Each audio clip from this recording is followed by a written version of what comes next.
नमस्कार। आप सुन रहे हैं द बॉलीवुड रेडियो और मैं हूं आपके साथ अनूप आकाश वर्मा। दोस्तों, ये किस्सा नीलिमा अजीम का है। नीलिमा अजीम ने अपनी दोनों शादी टूटने को लेकर खुलकर बात की है।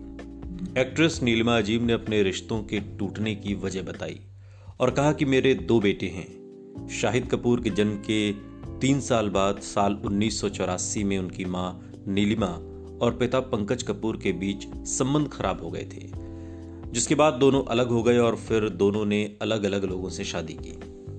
बॉलीवुड एक्ट्रेस नीलिमा अजीम अपनी बॉलीवुड फिल्म को लेकर भी सुर्खियों में रही। इसी बीच नीलिमा अजीम ने अपनी असफल शादियों के बारे में खुलकर बात की। एक्ट्रेस ने पहले पंकज कपूर से शादी की थी, जिसके बाद उनका एक बेटा शाहिद कपूर हुआ, लेकिन दोनों का कुछ समय के बाद ही तलाक हो गया।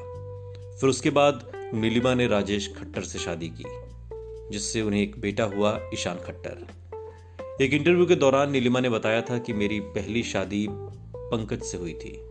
हम दोनों शादी से पहले काफी अच्छे दोस्त थे और शादी के बाद सब कुछ अच्छा चल रहा था। मेरे माँ बाप बहुत अच्छे थे, लेकिन मुझे ये नहीं पता था जिंदगी में कुछ पल ऐसे भी आ जाएंगे जिसमें मेरे पांव फिसल जाएंगे। मेरी जब पहली शादी टूटी तो मैं सदमे में थी। फिर उसके बाद मैंने दूसरी शादी राजेश खट्टर से की, लेकिन कुछ सालों के बाद मेरी दूसरी शादी भी टूट गई।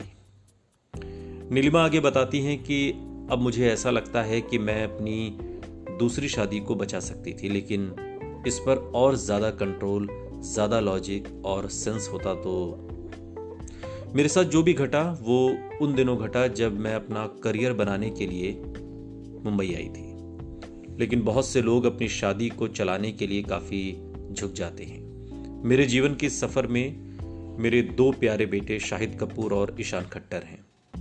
कुछ समय बाद नीलिमा अजीम और राजेश खट्टर भी अलग हो गए।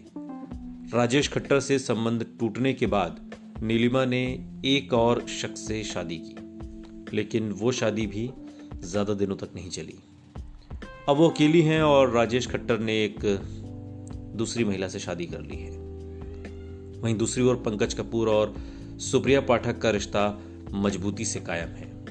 पंकज कपूर और सुप्रिया पाठक का एक बेटा और एक बेटी हैं और ईशान की तरह वो भी शाहिद के भाई हैं। इस परिवार की गुत्थी बहुत उलझी हुई है। आपको समझ आई? कमेंट बॉक्स में जरूर बताइएगा। सुनते रहिए द बॉलीवुड रेडियो, सुनता है सारा इंडिया।